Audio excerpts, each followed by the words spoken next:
então, para quem não estava aqui no início, nós vamos iniciar hoje o texto de Gálatas capítulo 3, e hoje especialmente nós vamos começá-lo, mas é importante que nós leiamos pelo menos os 5 primeiros versículos. Então vou lê-los novamente, prestem bastante atenção e acompanhem suas Bíblias. Ó Gálatas insensatos, quem vos fascinou a vós outros, ante cujos olhos foi Jesus Cristo exposto como crucificado?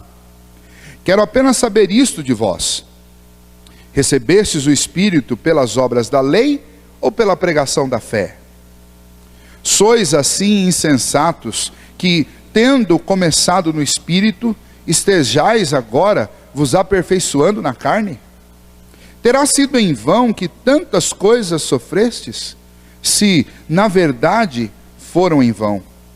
Aquele, pois, que vos concede o Espírito e que opera milagres entre vós, porventura o faz pelas obras da lei ou pela pregação da fé?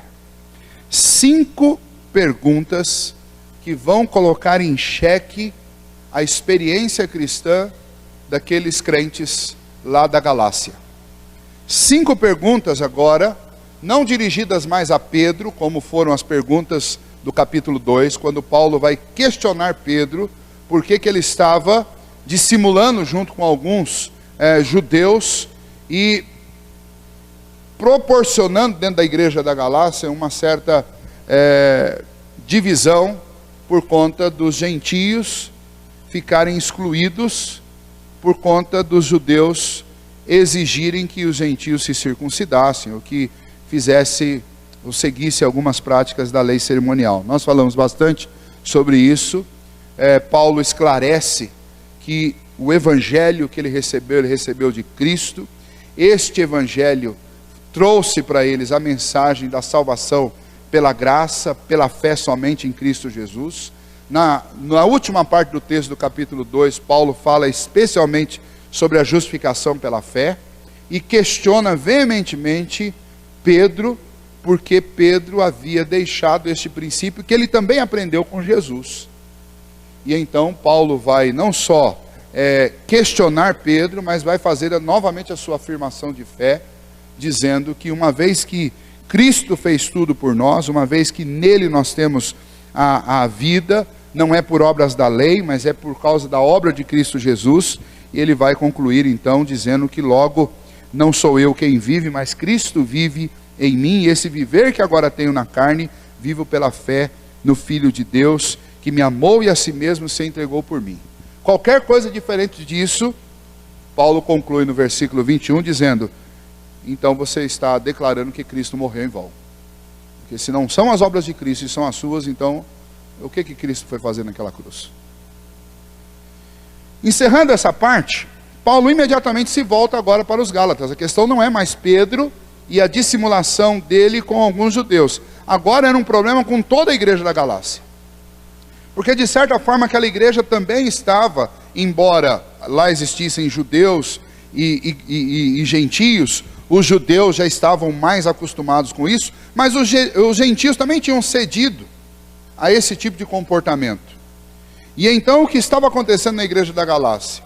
Estava acontecendo que nessa igreja tinha adotado alguns usos e costumes dentro da igreja, algumas tradições, e essas tradições, esses costumes estavam sendo colocados em pé de igualdade com a obra de Cristo, ou talvez até superiores. E então muitas pessoas estavam questionando se de fato a salvação delas era possível sem aquelas obras. E pior, muitos estavam exigindo uns dos outros que se praticasse, que se restabelecesse leis cerimoniais que pertenciam também à tradição dos judeus e que tinham sido cumpridas por Cristo, e agora eles estavam exigindo o cumprimento dessas tarefas, desses mandos e desmandos dentro da igreja, como se isso tivesse um peso para transformar, para libertar, para salvar alguém. E então Paulo vai tratar desse assunto. O problema mais grave de tudo isso é que tinha gente se afastando da igreja por conta dessas demandas. A igreja estava perdendo gente. E aí nós começamos, se você está acompanhando a apostila, página 57, exatamente com essa constatação. Não há nada mais triste do que ver um crente abandonando a fé. Principalmente quando esse abandono da fé acontece em detrimento de seguir usos e costumes. Você deixa de viver pela fé em Cristo Jesus para viver pela fé em si mesmo, ou pela fé em algumas práticas ou obras da lei. É um abandono de fé. E depois, acaba que isso vai terminar onde todos nós já sabemos que termina. Isso vai terminar no abandono da igreja e da fé e de tudo mais. E aí isso vai terminar numa apostasia. Por quê? Porque o caminho é um caminho muito lógico e é um caminho muito claro. O sujeito abandonou Cristo, ele está perdido. Porque se ele estabelece um sistema de leis e tradições para ele seguir, logo, logo ele vai perceber que ele não dá conta. E a hora que ele perceber que ele não dá conta, ele vai se desiludir com tudo. E aí é a hora que vem a apostasia, aí é a hora que ele deixa. Ele deixa por dois motivos. Ou ele deixa porque ele diz que ele não dá conta, ou ele deixa porque ele acha que está tudo tão bem que ele não precisa mais daquilo. Mas ele vai deixar de um jeito ou de outro.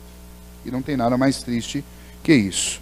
Muitos crentes vêm a Cristo pela fé, mas são lançados dentro de sistemas religiosos, legalistas, que vão sufocá-los de tal maneira e vão desvirtuar essa fé, que eles vão começar a servir ao sistema religioso e não ao próprio Cristo. E nós estamos vivendo um momento que isso parece que virou uma praga em tudo que você chama de evangélico hoje. Nós estamos com a grande maioria, a maioria quase absoluta das igrejas, vivendo em função delas mesmas e de seus sistemas. Em contrapartida, de dentro das igrejas tem saído um grupo que se autodenominou os desigrejados, que caíram num outro extremo, que também é um extremo ruim e perigoso, ao extremo de achar que dá para ser cristão sem igreja. E para isso a gente tem uma resposta, que é uma resposta muito, muito óbvia. Quando o Senhor Jesus, ele nos transformou, ele nos chamou e disse que nós somos parte do seu corpo. Então não dá para ser crente, não dá para ser um cristão, um discípulo de Jesus, sem a igreja. Porque Jesus disse que a igreja é o corpo dele. E se nós somos parte desse corpo, não tem jeito de eu ser crente, de eu ser um cristão sem igreja. Então eu vou ter que trilhar o caminho mais difícil. Qual que é o caminho mais difícil? O caminho mais difícil é trabalhar dentro dessa instituição para que ela não seja uma instituição legalista. Para que ela não seja uma instituição tão sistêmica que a fé acabe ficando de lado. E a gente vem aqui e apenas cumpra tarefas para se sentir aliviado diante de Deus. Olha, eu vou lá, frequento o culto, eu não faço nada daquilo que os 10 mandamentos proíbem, tento seguir tudo direitinho, e então eu estou me sentindo já com um pé no céu. Beleza, eu só preciso continuar fazendo isso durante toda a minha vida, indo lá no domingo, de manhã, de noite, dou meu dízimo, e não roubo, não mato, não traio, e beleza, eu vou para o céu. Não, você não vai. A salvação é pela fé em Cristo Jesus. No último sábado eu estava conversando com jovens e estava falando isso para eles. É o mesmo assunto. Não existe fé sem afeição por Cristo. Pedro, lá em 1 Pedro, no capítulo 1, ele vai fazendo um tratado sobre isso. Lá no versículo 8 ele diz, a quem vocês sentiram afeição sem conhecer. Ele está falando com cristãos que amaram a Cristo sem nunca ter andado com Cristo, sem nunca ter olhado nos olhos de Cristo. Mas sem conhecê-lo, amaram. Porque aonde existe a fé, existe tanto o amor de Deus de lá para cá, quanto Deus põe esse amor no meu coração daqui para lá. Sem afeição por Cristo, não tem fé. Você tem religiosidade. E aí você diz assim, mas como é que eu sei que eu tenho essa afeição por Cristo? Como é que eu sei que ela é verdadeira? E Pedro vai concluir lá no versículo 22, do mesmo capítulo 1 de 1 Pedro. Lá no versículo 22 ele vai dizer assim, e que vos ameis ardentemente. Ele está dizendo, olha, quem ama, quem tem afeição por Cristo, também ama os seus irmãos. E não ama assim aquele amor obrigado, né? Eu estou lá, meu querido, vamos junto porque Deus mandou, então vamos lá. Não, é aquele amor ardente, tem prazer, sente calor no coração, fica animado quando está na companhia dos seus irmãos. 1 Pedro, anota o capítulo inteiro, 1 Pedro capítulo 1 inteiro, tá? Que é esse tratado de Pedro aí, falando sobre isso. Então voltando aqui para Gálatas, o que acontece lá? Esfriou a fé. E no lugar da fé foi colocado o quê? Um sistema religioso. Em parte por culpa dos judeus, em parte por culpa também da superficialidade dos crentes da Galácia, que aceitaram essas influências, e em parte por causa daquilo que é comum tanto a eles quanto a nós. No final das contas, nós sempre gostamos de alguém dizendo para a gente, faça isso, não faça aquilo. É muito mais fácil a vida quando alguém vai e estabelece um monte de limites, te entrega o desenho pronto, ó, anda dentro desse quadrado aqui e acabou. É muito mais fácil isso. A diferença, por exemplo, eu não quero puxar sardinha, não é essa a intenção, mas sobre a diferença de igrejas históricas, especialmente presbiterianos, batistas, é que são igrejas que não pregam usos e costumes exatamente para evitar esse tipo de coisa, embora a gente acaba caindo de uma outra maneira. Mas a gente tenta evitar isso. E tem muita gente que não gosta porque diz, olha, essa igreja é muito liberal. Quem foi que disse que é liberal? Venha conhecer a nossa doutrina e você vai ver se é liberal. Só que eu não vou ficar aqui desenhando um quadrado e dizer para você, ó, fica dentro do quadrado. Então eu não fico aqui, nós não vamos, a igreja não faz isso, olha, usa o cabelo de tal tamanho, corta o cabelo, não corta o cabelo, a saia tem que ter tal comprimento, né? A gente não faz isso. São usos e costumes, até porque essas coisas não vão determinar o seu relacionamento com Deus. E nem a sua salvação depende delas. São questões de bom senso. E quando um coração está cheio de fé, há tanto amor por Cristo e há tanto amor pelo próximo, que eu tenho dois limites. O primeiro limite é aquilo que agrada a Deus. E o segundo limite é aquilo que ajuda o meu irmão a quem eu amo. Porque se alguma coisa no meu comportamento, ainda que eu ache ilícito, for gerar um problema para ele, eu não vou fazer porque eu o amo e eu não quero que ele venha tropeçar por causa de alguma coisa que para mim é algo normal, tranquilo, sem problema. Então são dois limites, mas são dois limites absolutamente suficientes para reger toda a nossa vida cristã e nós não termos dificuldade com nada. Mas nem lá na igreja da Galácia e nem no nosso tempo, aqui no século 21, nós estamos livres desse tipo de dificuldade.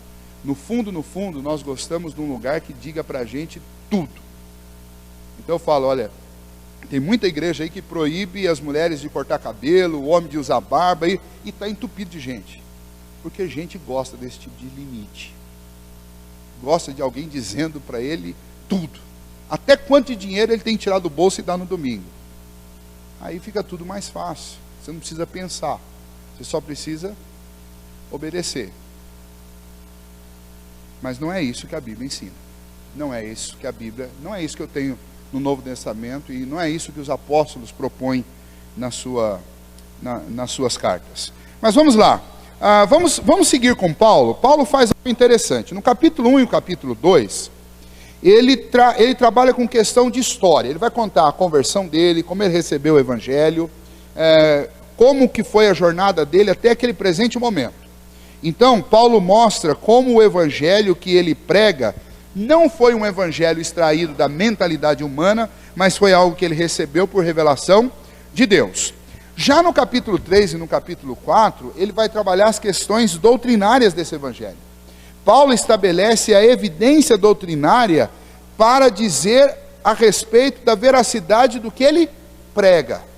Então ele vai confrontar agora ele não vai mais mostrar a história, ele vai mostrar o evangelho dele e vai mostrar quanta coerência há no que ele ensina, porque ele recebeu de Deus, e quanta incoerência há na vida prática das igrejas naquela época, especialmente lá na igreja da Galácia, com quem ele está tratando. Ele começa com esse termo aí, que é o termo tema aqui, insensatez dos crentes de Gálatas. Eles estão sendo insensatos, eles receberam a fé, pela fé, eles receberam o evangelho pela pregação, e pela fé eles creram, e agora eles querem tirar a fé disso tudo e transformar isso tudo em algo natural, em algo humano, em algo que pode ser resolvido na base da proibição e da ordenança. Cada um desses primeiros 5 versos tem uma pergunta. Em cada caso é uma pergunta, daquele tipo de pergunta que ninguém precisa dar resposta, é retórica, é só para fazer a pessoa pensar.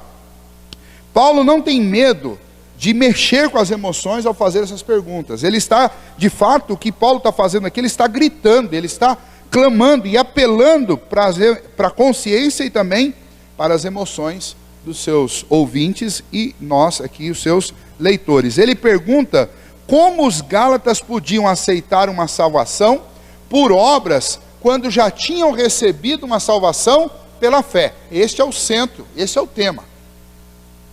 Está dizendo assim, olha, como vocês podem se submeter a uma imposição de regras para adquirir uma salvação por obras, quando vocês já receberam a salvação pela fé? Está dizendo, é muita insensatez, a loucura o que vocês estão fazendo. É um absurdo. Para quem está com a apostila aí, é só seguir na página 59, os outros eu vou citar aqui. Veja as perguntas. Olha, a primeira pergunta, que está no verso 1. Quem vos fascinou a vós outros, ante cujos olhos foi Jesus Cristo exposto como crucificado? Ou seja, por que ele está perguntando e está os chamando de insensatos e perguntando o que eles fizeram? A questão é, olhem, enxerguem o que está acontecendo diante de vocês. Vocês foram salvos por Cristo. A salvação de vocês veio de Cristo. E vocês estão fazendo o quê? Vocês estão buscando uma salvação agora por meio de obras. Ou seja, vocês estão cegos. Tem um problema muito grave com a visão de vocês. Segundo verso. Recebeste o Espírito pelas obras da lei ou pela pregação da fé? Ele está dizendo assim, olha, vocês receberam o Espírito Santo. Vocês só creram na pregação que eu fiz a vocês, do Evangelho, porque o Espírito Santo entrou no coração de vocês e convenceu vocês, e os fez crer. Então ele está colocando duas questões aqui. A primeira delas é, vocês têm o Espírito de Deus. Vocês estão subestimando o Espírito de Deus, por isso que ele está dizendo que eles são insensatos. Uma obra que só foi possível pela ação do Espírito Santo, agora vocês estão querendo fazer por vocês mesmos. Mais do que isso, terceira pergunta. Tendo começado no Espírito, estejais agora vos aperfeiçoando na carne? Ele está dizendo assim, olha, quem começou uma obra de santificação em vocês?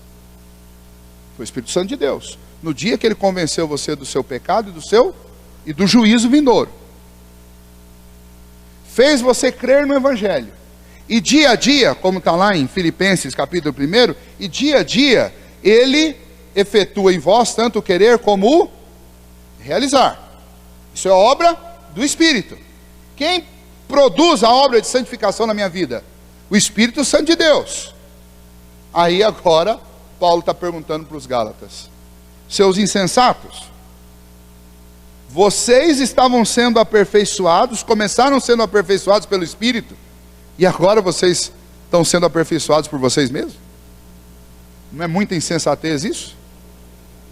Se eu tenho algo que é tão impossível para mim, que o próprio Espírito de Deus tem que vir e entrar em mim para produzir, não é muita insensatez achar que eu posso fazer isso por mim mesmo agora? E aí eu vou construir um conjunto de regras, e eu dou conta, e eu consigo, e eu faço sozinho, e quem não consegue está fora. Quarta questão.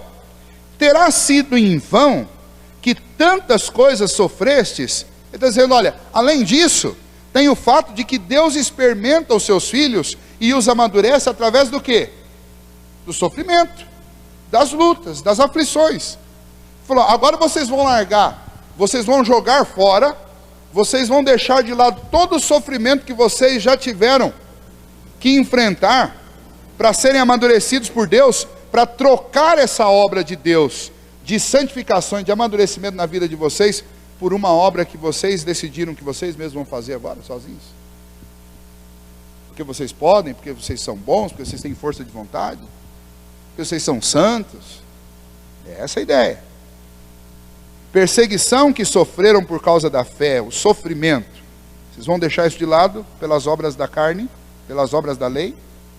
E a quinta pergunta, aquele pois que vos concede o Espírito, que opera milagres entre vós, porventura o faz pelas obras da lei ou pela pregação da fé? Ele está falando assim, olha, as obras que Deus realiza, Ele realiza através do seu cumprimento da lei, ou Ele realiza através dos seus próprios meios? Vou deixar isso mais claro, porque aqui o texto não é tão evidente. Ele está dizendo assim, olha, toda a salvação que aconteceu com vocês, é a salvação que nós temos por meio de Cristo Jesus, ela é resultado do seu esforço e do seu cumprimento da lei, ou é resultado de uma interferência do pai na história? Não vou nunca deixar de considerar que Deus é o autor da história. Mas em um momento dessa história, o próprio Filho de Deus tem que deixar as regiões celestiais e tem que entrar na história dos homens, para que eles sejam salvos. Ele vem, ele cumpre a lei, ele se submete à lei, ele cumpre a lei, e ele vai para a cruz pagar uma dívida que é minha. Aonde está aí nesse processo o resultado adquirido com a obra da lei, com as obras da lei, da nossa parte? A única coisa que nós conseguimos com as nossas obras foi gerar todo aquele sofrimento que Cristo teve que enfrentar lá na cruz. Foi só isso. Por isso que Paulo fala, se eu tenho que me gloriar em alguma coisa, eu vou gloriar nas minhas fraquezas, porque é algo que é absolutamente legítimo meu, as minhas fraquezas, que o resto é de Cristo. Se eu faço alguma coisa certa, é o Espírito Santo de Deus que me move para isso. Então Paulo, com todo o direito, dentro do seu argumento, dentro do seu pensamento, dentro da lógica do Novo Testamento, ele chega para aqueles homens e diz para eles, olha, vocês são insensatos, porque vocês estão trocando algo, ou estão tentando trocar algo muito superior por uma coisa muito inferior. Esta continua sendo a mesma insensatez das igrejas no século 21. Porque no século 21, ao invés de se pregar dentro das igrejas Cristo e o Evangelho e a salvação pela fé em Cristo Jesus somente, e anunciar a lei como sendo algo que Deus deu para a proteção do homem, e para que o homem possa viver uma vida que agrada ao coração de Deus, para que o homem vá se preparando para a vida que ele vai ter por toda a eternidade, mas nunca como um caminho de salvação, porque para a salvação só existe um caminho, e esse caminho é Cristo. Se as igrejas estivessem se ocupando de fazer isso, ao invés de ficar ensinando, criando e brigando por causa de regras, costumes, hábitos, tradições, nosso mundo seria muito melhor. E aliás, talvez nós já teríamos cumprido a missão que o Senhor Jesus nos deu. Mas o que nos trava, o que puxa o freio de mão da igreja, é exatamente a gente ficar tentando impor os nossos sistemas religiosos, ao invés de fazer aquilo que é puro e simples, pregar o Evangelho do Senhor Jesus. É óbvio que a gente precisa de organização, é óbvio que a gente precisa de estrutura, de estratégia. Não tem como ser igreja, ser um corpo e movimentar um grupo grande de pessoas sem essas coisas todas. Mas eu nunca vou poder dar para elas o peso de lei. Pastor, por que a gente está tratando disso de novo e de novo e de novo? Porque nós não podemos parar de tratar disso. Porque é exatamente o não tratar disso que entregou a primeira igreja ao que ela é hoje. A primeira igreja hoje é uma igreja que tem a tradição como algo que é mais importante do que o próprio Cristo. Então está esse dilema todo que vocês estão assistindo aí com, não sei se vocês estão acompanhando, com o padre Fábio lá. Ele vai ser expulso da igreja. Ele vai ser expulso. Porque ele fez, numa das suas pregações, ele afirmou claramente que a salvação, só existe um mediador entre Deus e o homem, e esse mediador é Cristo. Maria foi bem-aventurada, porque ela foi a mãe de Jesus, mas ela não passava de uma mulher normal. Depois que Jesus nasceu, ela continuou tendo uma vida normal, teve um casamento normal, teve uma vida normal de mulher, junto com seu marido José. E é só isso que Maria é, nada mais do que isso. A salvação é através de Cristo. Ele fez essa afirmação. Tem um vídeo no YouTube lá, se você quiser ver, é só você procurar. Mas a igreja está moendo ele. Por quê? Porque ele ousou falar contra uma tradição. E o que Paulo está combatendo lá na igreja da Galácia, para que a igreja da Galácia não se tornasse isso, é exatamente isso, de você começar a criar e sistematizar obras da lei e colocá-las em pé de igualdade e delas começar a derivar salvação, santificação, avanço ou qualquer coisa assim. Ninguém precisa criar uma lei nova para dizer que os 10 mandamentos devem ser obedecidos por nós, que nós devemos buscar e aprender no Antigo Testamento os preceitos do Senhor, o que é a vontade de Deus, o que agrada a Deus. O próprio Senhor Jesus disse: eu não vim revogar a lei, eu vim cumpri-la. O próprio Senhor Jesus disse assim: olha, eu não dou mandamento novo para vocês, mas eu dou um mandamento novo. O que ele quis dizer? Olha, eu não vou anular o que está para trás, mas eu vou explicar para vocês. E aí ele mesmo vai afirmar assim: olha, o mandamento é esse, que você ame a Deus sobre todas as coisas e ao próximo como eu vos amei. A lei era o próximo como a ti mesmo. Aí Jesus fala assim: eu dou um mandamento novo para vocês, eu vou mudar o jeito de vocês, eu vou mudar o padrão. O padrão era o seu amor por você mesmo, agora o padrão é o meu amor por vocês. Ame cada um o seu próximo como eu vos amei. Não tem mandamento novo, tem ampliação do mandamento. Agora, o que tem de novo é que a salvação não é por meio do cumprimento dos mandamentos. Os mandamentos são para que eu agrade a Deus, e os mandamentos são para que eu viva do jeito que Deus quer que eu viva. Agora, a salvação é pela fé em Cristo Jesus. E aquela igreja estava sendo chamada de insensata, porque ela estava abrindo mão disso para fazer algo absolutamente diferente, para fazer algo que não tinha nada a ver com aquilo que eles tinham aprendido. Uma questão de visão, que é a primeira pergunta. Gálatas insensatos. A primeira pergunta de Paulo é dirigida aos Gálatas, é dirigido ao que os Gálatas tinham visto. Ou seja, o que eles tinham visto? Eles tinham visto, através da pregação de Paulo, uma salvação gloriosa pela fé em Cristo Jesus. Paulo expôs Cristo para eles, mostrou como Cristo o salvou. Paulo era um homem legalista, ele foi criado na lei, ele era membro de um sinédrio, ele tinha um padrão de conduta que era acima dos demais. Sabe aquela frase de Jesus, que se a vossa justiça não exceder a justiça dos homens, vocês estão perdidos? Paulo era esse homem, a justiça dele ia além da justiça dos romanos. O padrão dele era um padrão altíssimo, óbvio que não era perfeito e que não era um homem santo, mas o padrão dele de obediência à lei e às tradições daquela época era exemplar. Mas Cristo o chamou disso tudo, mostrou para ele a insuficiência das suas próprias obras. E aí, com essa salvação que o próprio Paulo experimentou, não pelas obras da lei que ele praticava, mas pela interferência de Cristo na vida dele, ele vai e expõe Cristo para aqueles cristãos. E aqueles cristãos, a grande maioria gentios, a grande questão bárbaros, a grande maioria bárbaros, aqueles que se tornaram crentes na Galácia, eles se tornaram crentes olhando para Cristo. A visão que Paulo trouxe para eles era a visão de Cristo, do Cristo crucificado e do Cristo ressuscitado. E agora eles estavam abandonando essa visão que eles receberam e estavam entregando suas mentes às leis cerimoniais que os judeus trouxeram para lá, tentando reimplantá-las naquela região, como eles fizeram em outros lugares. E eles, gentios, que não conheciam nada disso, começaram a namorar essa história, a gostar desse negócio.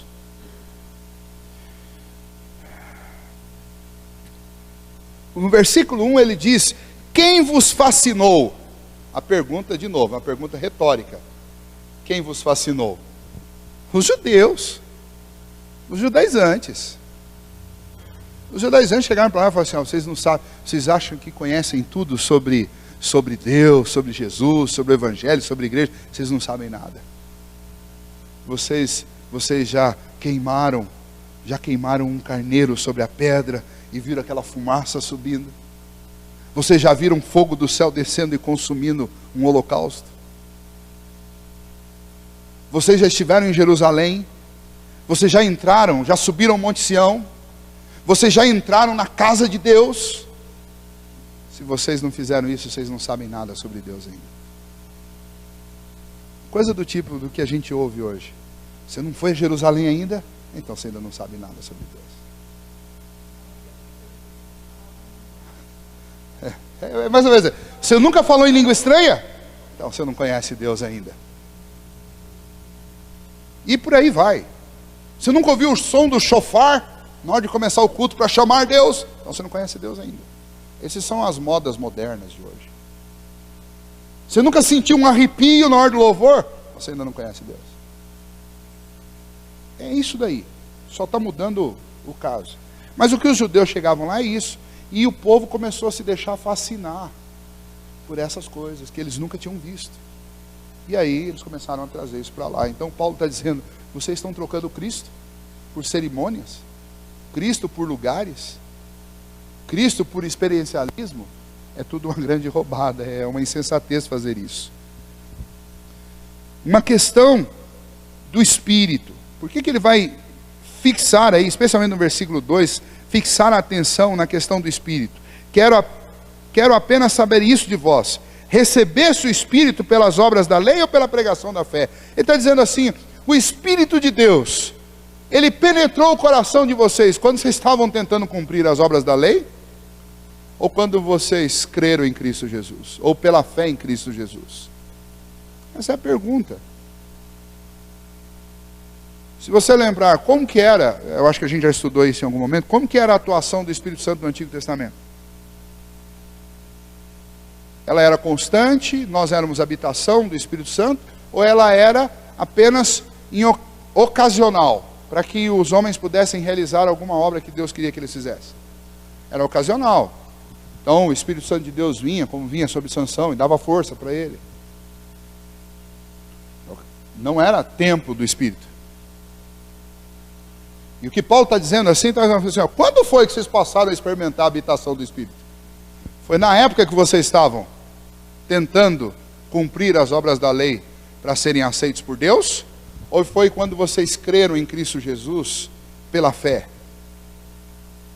Assim, olha, o Espírito Santo entrou em vocês, pôs fé no coração de vocês. Lembra lá de Efésios, vamos lembrar um pouquinho, Efésios capítulo 2, a partir lá do versículo 8, diz que a fé é dom de Deus. A salvação é mediante a fé, e a fé é dom de Deus. Isso não é obra, isso não vem por obras, para que ninguém fique se vangloriando por aí. Isso é dom de Deus. O Espírito Santo planta a fé no coração, faz você crer, e você se torna a habitação do Espírito Santo de Deus. Obra do Espírito Santo de Deus, não é obra da lei. Isso acontece quando eu cumpro todos os 10 mandamentos, daí isso acontece? Não. Isso acontece por uma ação, uma intervenção divina na minha vida, que eu nem me dou conta direito. Eu costumo dizer, vocês já me ouviram falando isso na pregação aqui, eu falo assim, ó, se você vem a um culto, e se Deus falou com você, você pode agradecer porque Ele está trabalhando com você há muito tempo, você não percebeu. Porque quem pôs a vontade no seu coração para procurar uma igreja, para ouvir a palavra de Deus, foi o Espírito Santo. E quando você ouviu a pregação, se essa pregação falou com você, foi porque o Espírito Santo primeiro trabalhou na vida daquele que estava estudando para pregar, para que ele falasse aquilo que você precisava ouvir. Segundo, foi o Espírito Santo que pegou essas palavras e fez com que elas penetrassem no seu coração. E foi o Espírito Santo que tirou o seu coração de pedra e pôs um coração de carne para você crer. E no momento que você diz, olha, eu quero ser um cristão, levanta a mão e faz alguma coisa desse tipo, não é você que está tomando uma decisão. Na realidade, o Espírito Santo já está trabalhando em você há muito tempo. A decisão foi de Deus.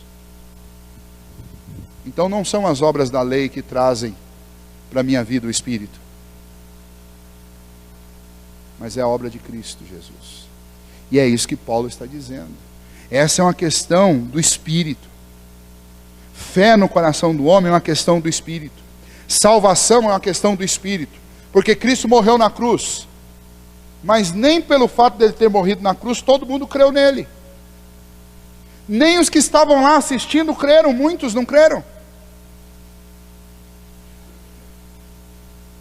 Os judeus, os próprios judeus, continuam recusando o Senhor Jesus como Filho de Deus.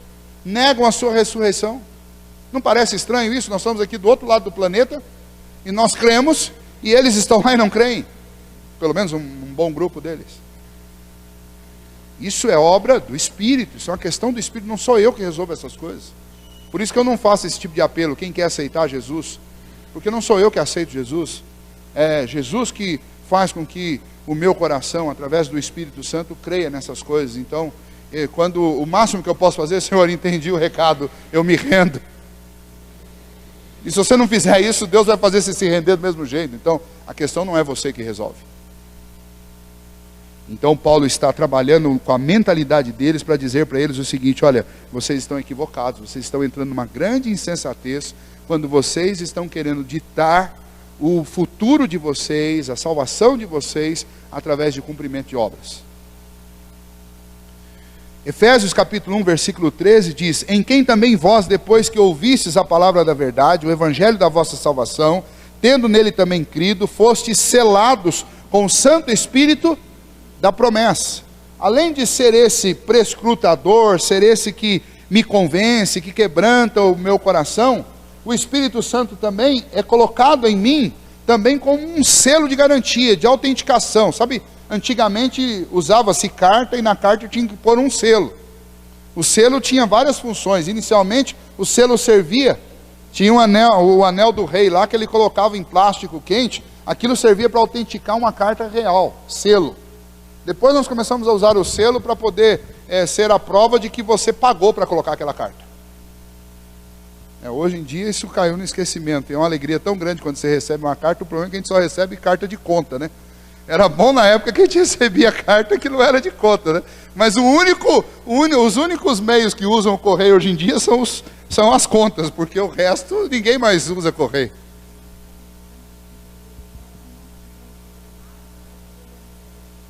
A salvação? Não, eu não faço nada. Agora, quando o Espírito Santo entra no meu coração, o Espírito Santo vai me fazer confessar a Cristo. Não é uma coisa minha, não é que eu não tenho que fazer nada, perdão. Mas é que quem faz, o autor das coisas que eu faço, depois que Cristo entra na minha vida, é o Espírito Santo, não sou eu.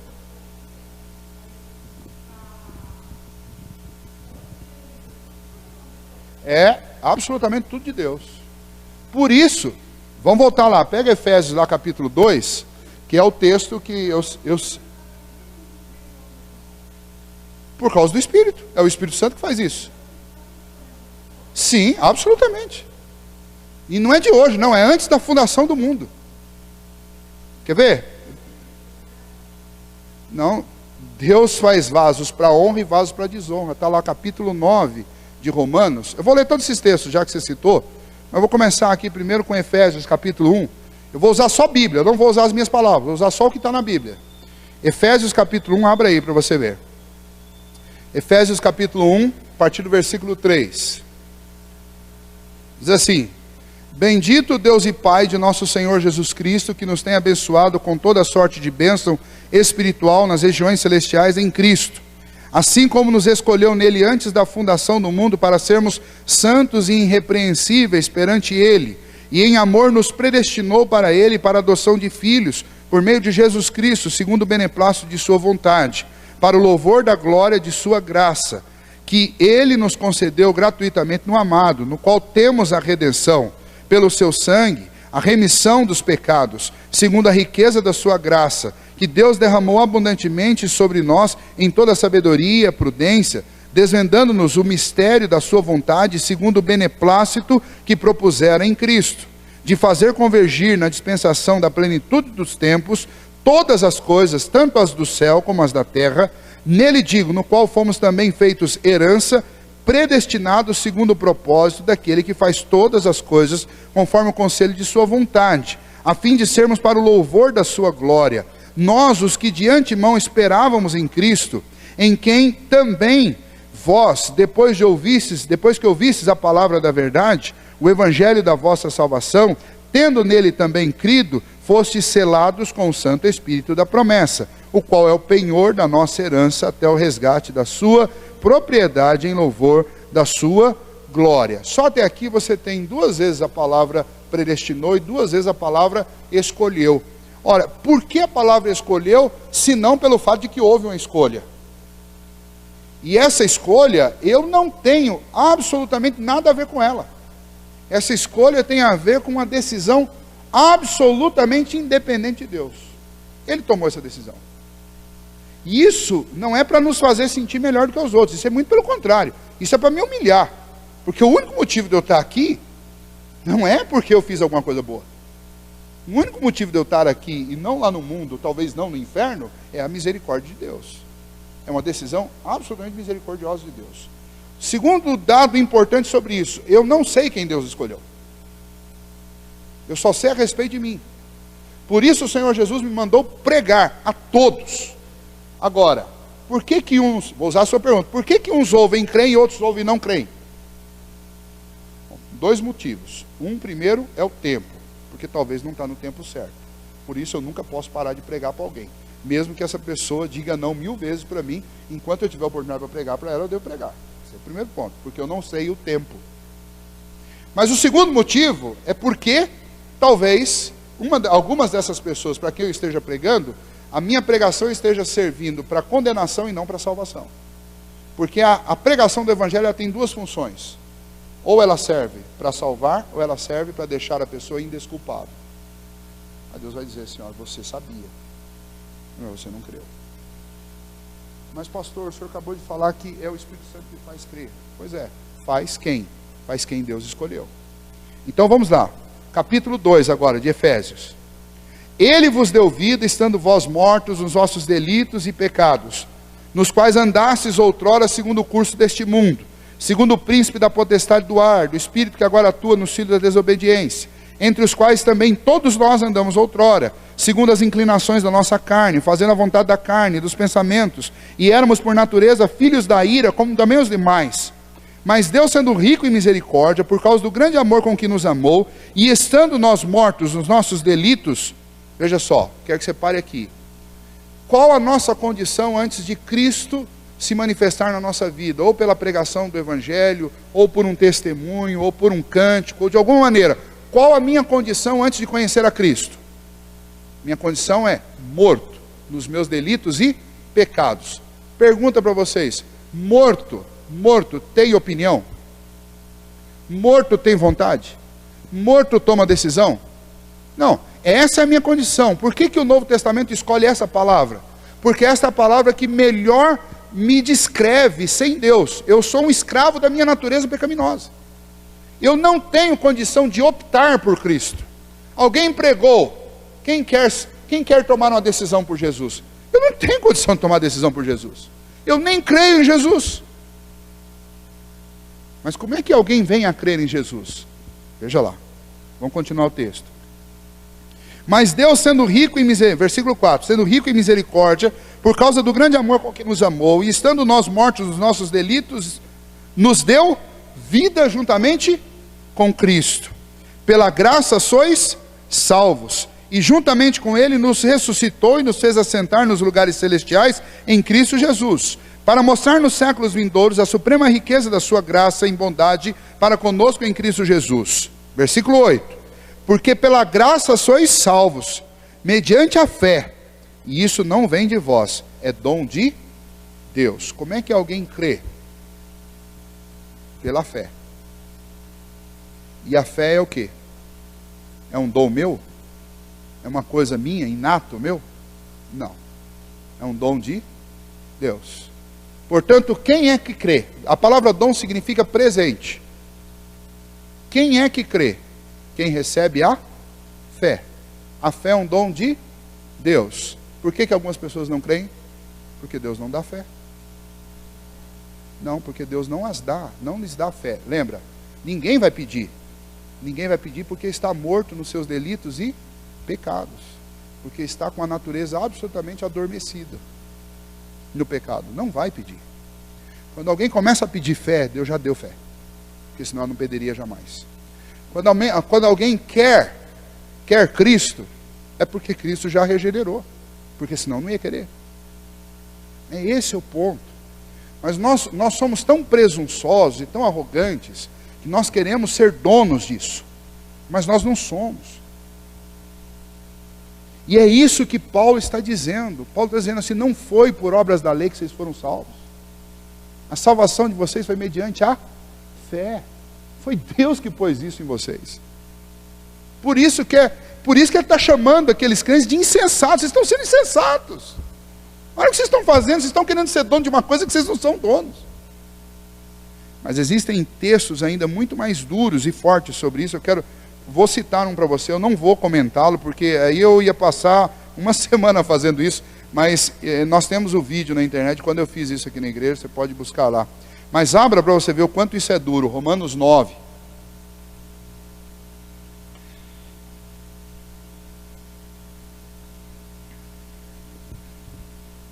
A partir do versículo 14. Paulo está falando sobre a rejeição do povo judeu a Cristo e a aceitação por parte dos gentios. Quando eu falo aceitação, entenda. A ação de Deus fazendo os gentios aceitarem. Mas veja lá, Romanos 9, a partir do versículo 14. Que diremos, pois? Aquilo que você falou sobre escolha. Deus escolhe? Que diremos, pois? Há injustiça da parte de Deus? Paulo diz, de modo nenhum. Pois ele diz a Moisés, terei misericórdia de quem me aprouver ter misericórdia, e compadecer-me-ei de quem me aprouver ter compaixão. Assim, pois, não depende de quem quer, ou de quem corre, mas de usar Deus a sua misericórdia. Porque a Escritura diz a Faraó, está citando um texto lá, de quando o Faraó não quis deixar o povo sair do Egito. A Escritura diz a Faraó, para isso mesmo te levantei, para mostrar em ti o meu poder, e para que o meu nome seja anunciado por toda a terra. Por que Faraó não deixou o povo ir? Deus fez isso. Agora, entenda uma coisa, quando eu digo que Deus endureceu o coração do homem, eu não preciso de uma interferência sobrenatural de Deus para endurecer o coração do homem. Porque como que é o coração do homem naturalmente? É duro. Então, na realidade, o que o texto está dizendo é assim, Deus podia ter amolecido o coração de Faraó e não amoleceu. Portanto, quem que é o autor dessa história? É Deus. Por que Faraó fez todas as coisas que ele fez? Porque Deus tinha que mostrar o poder dele através exatamente dos desmandos e das injustiças de Faraó. Em outras palavras, quem está governando essa história? Sim, sim, sim. Esse é um outro texto problemático, mas a resposta é sim. Todas, olha, vou dar um outro exemplo. Lá em 1 Samuel, Davi levanta um censo, que Deus não queria que ele levantasse, porque aquilo ali significava duvidar de Deus. Deus já tinha dado vitórias a Davi com um grupo muito pequeno. Agora Davi tinha que enfrentar um exército grande, e antes de enfrentar o exército ele decidiu contar. Só que se você ler lá diz, e então o Espírito do Senhor impeliu Davi a levantar um censo. E depois Deus vai, eu não queria que você levantasse um censo. Hã? Não, ele fala isso com Ciro. Deus fala com Ciro, esse é um outro exemplo, mas só terminar o exemplo aqui. Aí Davi vai lá, levanta o censo e Deus vai e pune. Porque Davi tinha que confiar em Deus. Mas ele ficou impaciente. E aí quando fala ali o Espírito fez isso com ele, não está dizendo que é o Espírito Santo. Veja, tudo que existe na criação foi criado por Deus, inclusive o espírito mau. Não está dizendo que é o Espírito Santo. Está dizendo que alguma coisa, com ordem de Deus, o incomodou, o tentou para levantar um censo. E ele levantou. E aí Deus vai discipliná-lo para isso, para ensinar uma lição para ele, que quem ganhava a batalha era a mão de Deus, não era o número de soldado que ele tinha. Agora, por que nós temos essas lições? Nós só temos essas lições porque Deus as proporcionou. Eu posso dar vários, vou citar esse exemplo aqui da Ana Carla, o exemplo de Ciro. Deus chama Ciro de meu pastor, meu servo, que vem sobre Israel para disciplinar Israel. Disciplinar. Só que você vai lá no final de Isaías, Deus diz, e eu punirei Ciro com severidade, por quê? Porque Ciro fez o que era mal perante os meus olhos. O que Ciro fez? Ciro nunca se sentiu um pastor de Deus. Nunca. Ciro era rei da Síria. E o que ele queria? Expandir o seu domínio. Agora, quem está no governo dessa história? É Deus. Você citou Nabucodonosor, vou citar, você citou Nabucodonosor, vou citar Nabucodonosor. Nabucodonosor, se você quiser ler o que Nabucodonosor acha sobre tudo isso, você pode ler Daniel 4, versículo 35. E o que ele diz lá? Eu reputo os moradores da terra como nada, e disponho os exércitos dos céus e os exércitos da terra como eu me agrado. E aí, na realidade, Nabucodonosor está dizendo, ele reputa os moradores da terra como nada, e ele dispõe os exércitos dos céus, os exércitos da terra, como bem lhe aprouve. E não há quem possa lhe dizer, por que fazes isso? Ou seja, Deus faz o que Ele quer fazer. Ele nunca é injusto, Ele nunca deixa de ser santo, de ser puro, porque, para começo de conversa, eu nunca posso julgar a santidade e a justiça de Deus. Por quê? Porque os termos santidade e justiça, eles emanam de Deus. Então, eu sou pequeno demais para poder julgar o que é justo e o que é injusto. Só tem uma pessoa fora do universo e dentro do universo que pode dizer o que é justo e o que é injusto. Essa pessoa é Deus. As nossas justiças, o próprio Deus categorizou como trapos de imundícia. Aquilo que nós achamos que é justo, para Deus é um lixo. Então eu não tenho essa condição de dizer o que é justo e o que é injusto. Então Deus escolhe sim. A Bíblia diz do começo ao fim que Ele escolheu antes da fundação do mundo. E Ele fez, eu vou terminar o texto, só passar para o Tiro.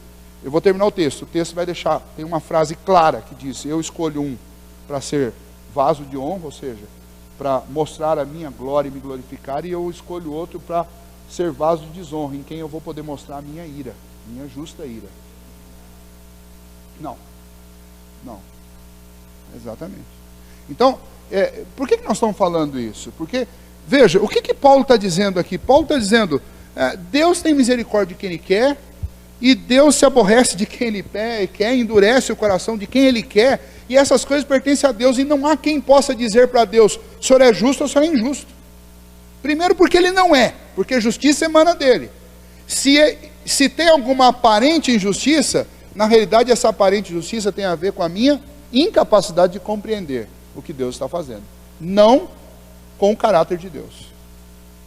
Ok? Mas olha, eu não quero, não é minha palavra, eu quero o texto. Vamos lá para o texto, abre aí, ó. Continua lá, Romanos 9, vamos continuar. Nós paramos no versículo 18. Romanos 9, nós paramos no versículo 18. Vamos continuar no versículo 19. Tu, porém, me dirás, de que se queixa ele ainda? Está falando de Deus. Alguém vai dizer, então do que Deus está se queixando? Já que Ele que endurece, Ele que amolece, então é salvo quem Ele quer e não é salvo quem Ele quer. Está reclamando do quê? É isso que Paulo está imaginando que alguém está fazendo essa pergunta para ele.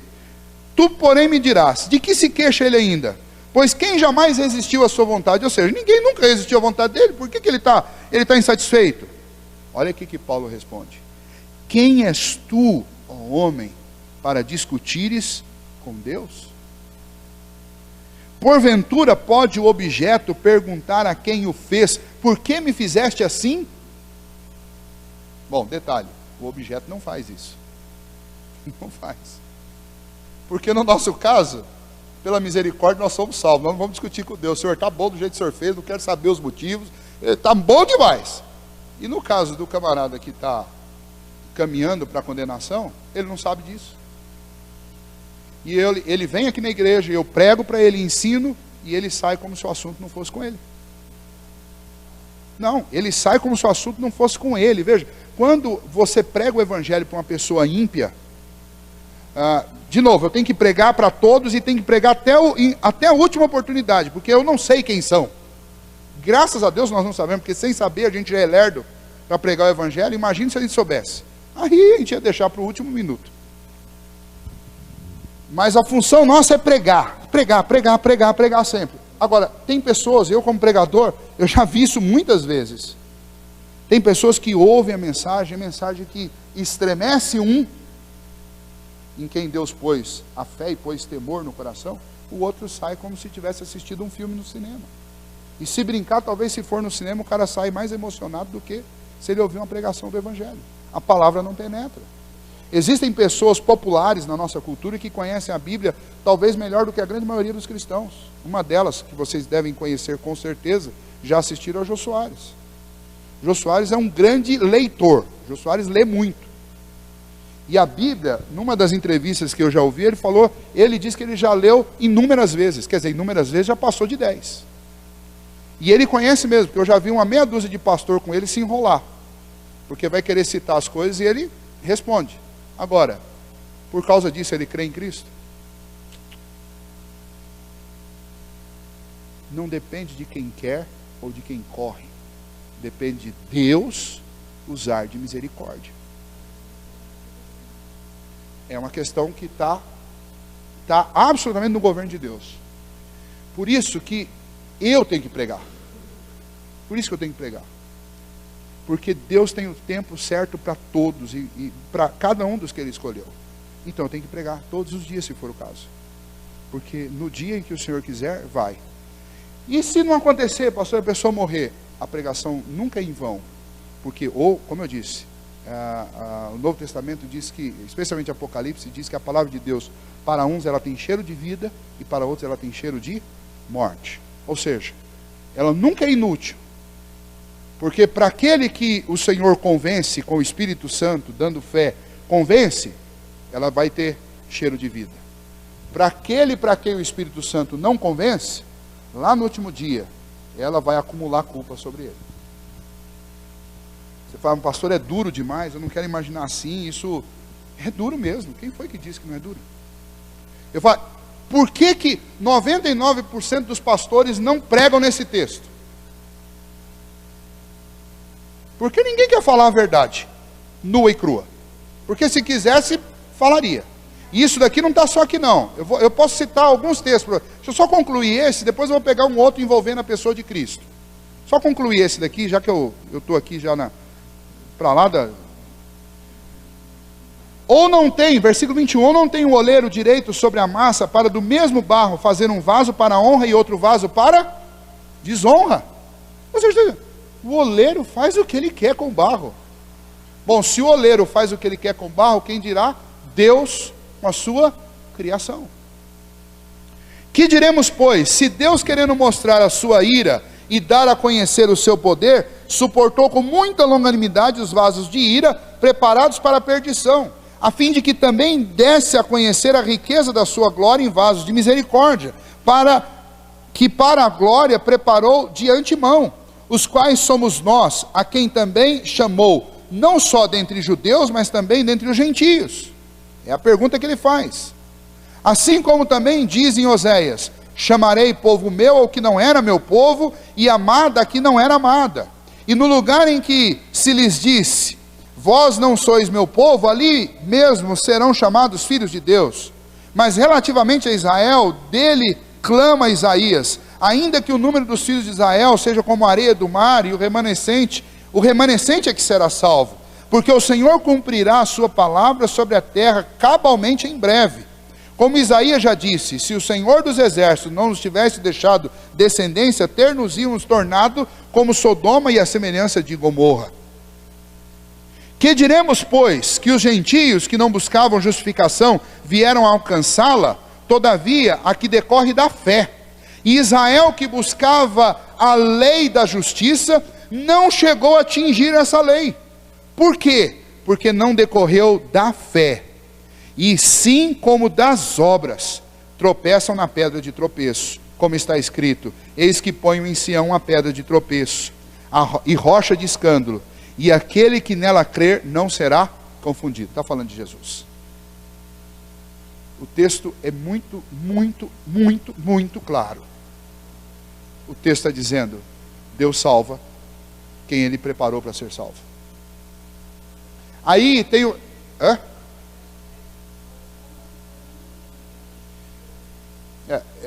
uma palavra importante é a palavra de urgência. Por que Deus... Deus escolheu pessoas que vão ser convertidas no último minuto de vida. E escolheu pessoas, como nós, que Ele deu o privilégio de experimentarem a conversão, talvez na infância, ou talvez na vida adulta, e ter 20, 30, 40, 50, 60 anos de vida útil como cristão. Por que Deus fez isso? com certeza não foi para a gente ficar esperando, ficar em stand-by esperando o céu. Ele fez isso porque ele decidiu usar a mim e a você nesse tempo útil que a gente tem para proclamar o reino dele. Foi só para isso. Porque senão ele podia ou ter convertido a gente lá no último minuto, ou ter tirado nossa vida um minuto depois que aconteceu a conversão. Podia acontecer N coisas, mas para mim a coisa mais forte de todas elas é que eu só sou salvo por uma decisão de Cristo, de Deus, e não por uma decisão minha. Isso muda tudo. Isso muda absolutamente tudo. Porque daí não tem como eu me sentir melhor do que os outros. Eu falo, essa doutrina bem entendida torna-nos humildes. Porque eu vou olhar para os meus irmãos aqui, eu não vou me sentir melhor do que eles. E eu não vou olhar para um com descaso porque tropeçou, um que, sei lá, roubou, então, cuidado com aquele ali, o outro traiu a mulher, não quero nem me aproximar, o outro fez isso. Para com isso.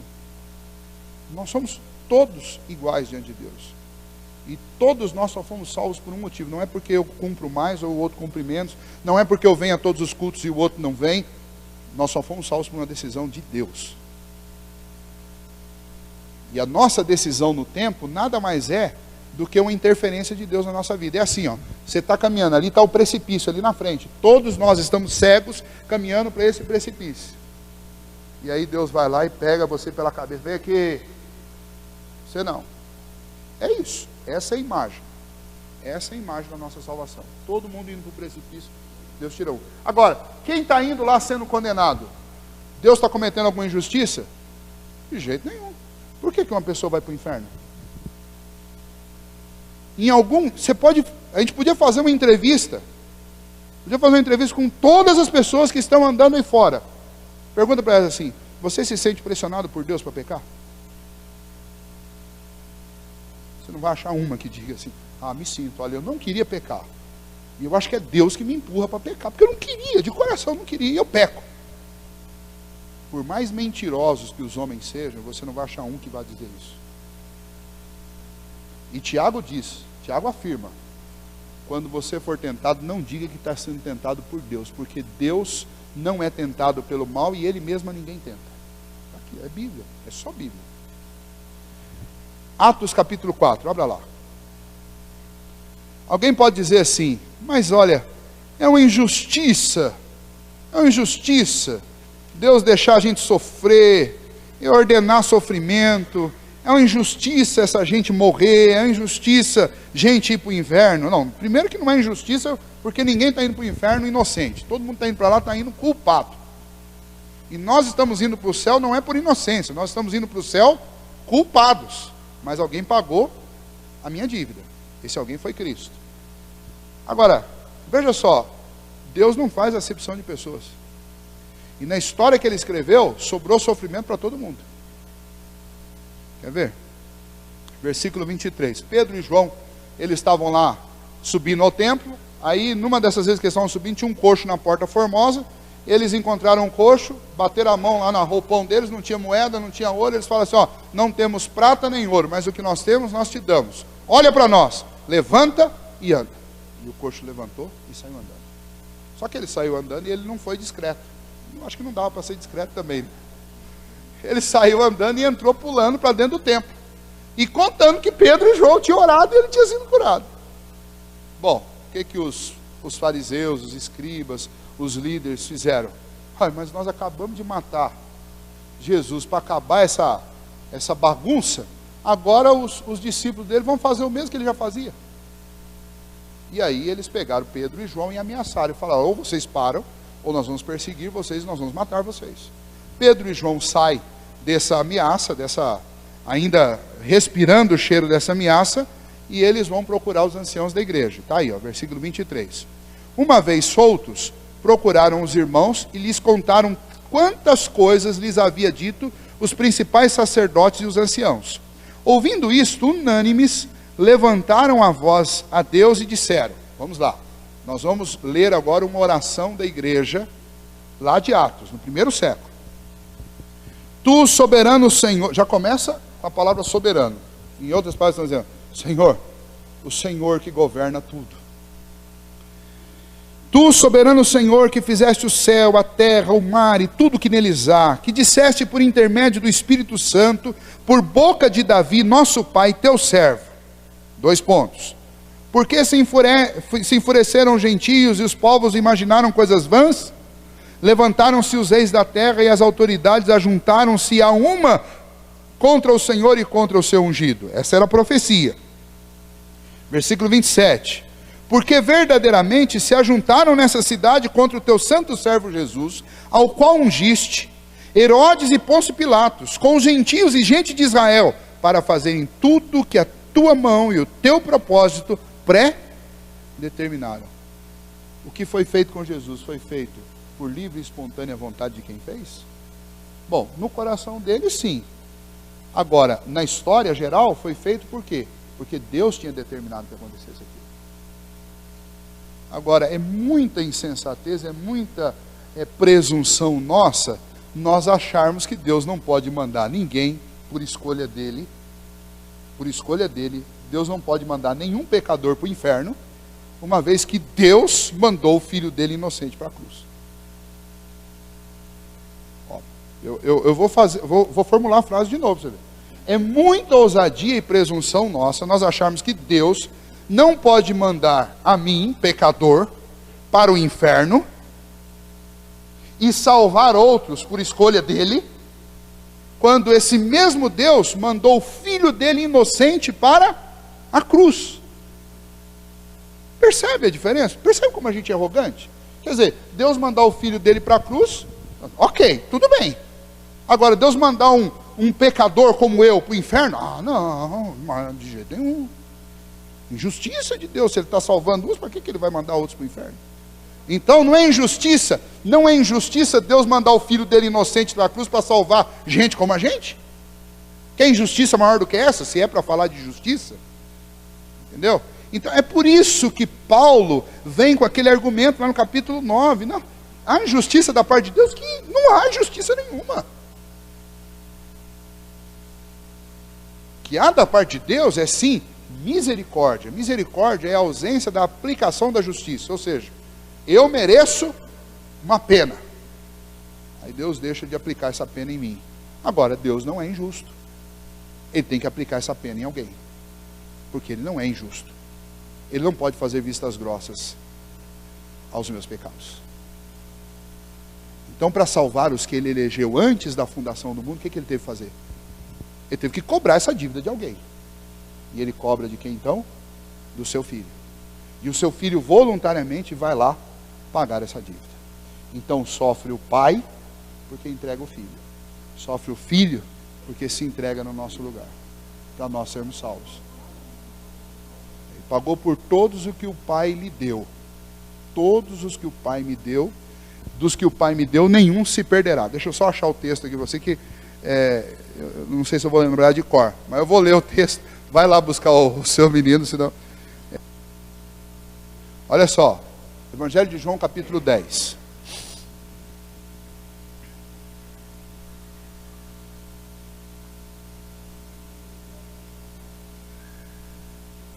Eu vou começar aqui no 10, depois eu vou lá no 17 e 24. Mas olha só, primeiro, Evangelho de João, capítulo 10. Em verdade vos digo, o que não entra pela porta do aprisco das ovelhas, mas sobe por outra parte, esse é ladrão e salteador.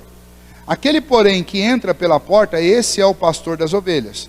Para este o porteiro abre, as ovelhas ouvem a sua voz e chamam pelo nome e ele chama pelo nome as suas próprias ovelhas e as conduz para fora. Veja só, se ele chama pelo nome as suas ovelhas, significa que existem outras ovelhas lá.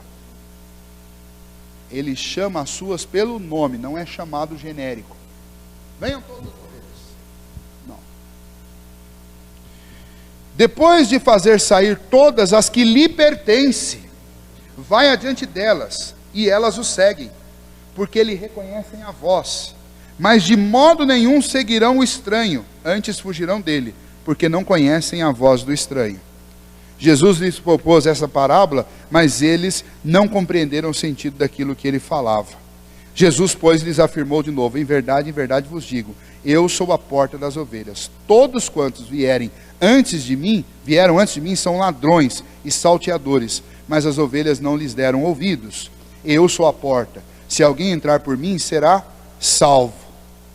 Entrará e sairá e achará pastagem. O ladrão vem somente para roubar, matar e destruir. Eu vim para que tenham vida e a tenham em abundância. Eu sou o bom pastor dá a vida pelas ovelhas. O mercenário, que não é pastor, a quem não pertencem as ovelhas, vê vir o lobo, abandona as ovelhas, foge e então o lobo as arrebata e as dispersa. Mas a ideia é, o pastor conhece suas ovelhas e as ovelhas conhecem o seu pastor. Agora, João 17, 24. Vamos desde o versículo 1. Tendo Jesus falado estas coisas, levantou os olhos aos céus e disse: Pai, é chegado a hora, glorifica o teu filho, para que o filho te glorifique a ti, assim como lhe conferiste autoridade sobre toda a carne, a fim de que ele conceda a vida eterna a todos os que lhe deste. Começa aqui.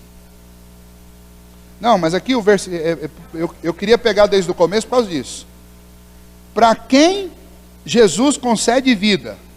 Todos os que lhe deste. Não é toda a raça. Continuando. E a vida eterna é esta, que te conheçam a ti, o único Deus verdadeiro, e a Jesus Cristo, a quem enviaste. Eu te glorifiquei na terra, consumando a obra que me confiaste para fazer. E agora glorifica-me, ó Pai, contigo mesmo, com a glória que eu tive junto a ti, antes que houvesse mundo. Manifestei o teu nome aos homens que me deste do mundo. De novo. Aos homens que me deste do mundo. Eram teus, tu nos confiaste, e eles têm guardado a tua palavra. Isso daqui também é chamado de passado profético. Jesus está falando, aqui ele está falando da obra inteira dele consumada.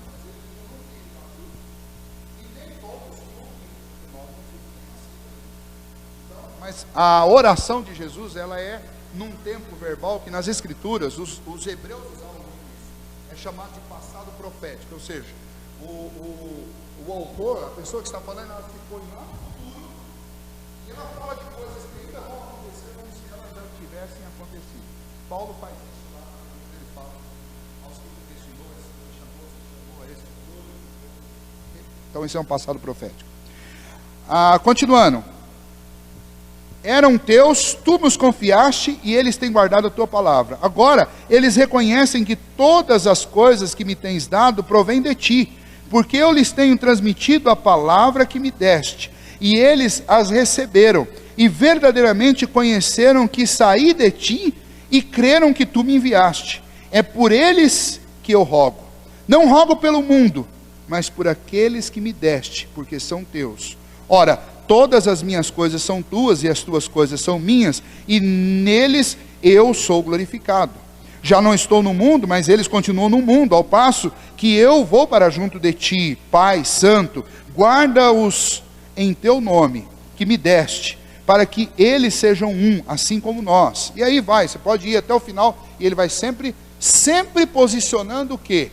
Que não são todos que estão no mundo, mas são aqueles que o Pai lhe deu dos que estão no mundo. Então, a Bíblia, ela tem essa mensagem, ela está... É que eu não tenho, eu passei já meia hora do meu horário, estou 9 horas, mas você pegar de Gênesis a Apocalipse, você tem claramente isso. Mas essa é uma verdade inconveniente, que 99% dos evangélicos, dos líderes, das igrejas, não querem tratar. E eu vou dizer por quê, por causa do assunto lá de Gálatas. Porque se eu chego para o povo e digo para o povo que a salvação não depende deles, mas de uma obra de Deus, você tira, é como tirar o pirulito da boca da criança, porque nós gostamos de ser dono da salvação. Embora essa é uma mensagem maravilhosa, extraordinária, que a salvação é pela graça, mas quando eu digo para alguém que essa salvação pela graça, ela só é recebida por quem Deus quebranta o coração, aí ninguém gosta. Porque isso humilha, isso tira das minhas mãos o governo, eu deixo de ser dono da situação. Eu passo a ser o quê? Uma humilde ovelha, que foi chamada pelo seu Senhor. É difícil, Então, não é algo, como eu poderia dizer, não é algo simpático para uma sociedade humanista, que gosta de ser o centro de tudo. Não é simpático.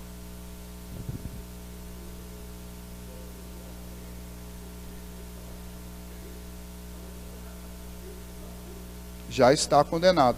Quer dizer, o termo já está condenado aí é uma afirmação disso. De que a crença é uma coisa que quem tem? Quem já está salvo. Porque o Espírito Santo já entrou. E quem não crê? Também já está condenado. Porque o Espírito Santo não entrou. Não convenceu. Então, você vai perceber isso, eu não faço apelo para aceitar Jesus aqui na igreja. De vez em quando vem um convidado e acaba fazendo, eu tento ser cavalheiro. Né? Você tenta ser cavalheiro. Depois eu sempre falo alguma coisinha, alguns dias depois. Então sempre alguém vai falar.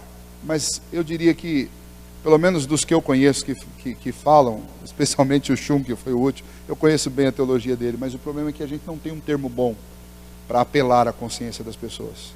E a gente é muito influenciado pela nossa sociedade, a gente acaba, às vezes, pecando no vocabulário. Ontem eu estava dando uma aula de teologia falando que Deus ordena todas as coisas, e em um determinado momento eu deixei escapar lá. O Senhor permitiu. Ele permitiu coisíssima nenhuma. Deus ordenou. Se eu entender que Deus está permitindo alguma coisa, eu então vou ter que entender que tem alguém que tem uma persuasão mais poderosa do que a de Deus. Não tem permissão. Deus escreveu uma história, ela está acontecendo do jeitinho que Ele quis que acontecesse. Quando eu peço muito uma coisa a Deus, Ele me dá. Na realidade, Ele já me fez pedir. Ele está simplesmente cumprindo a história.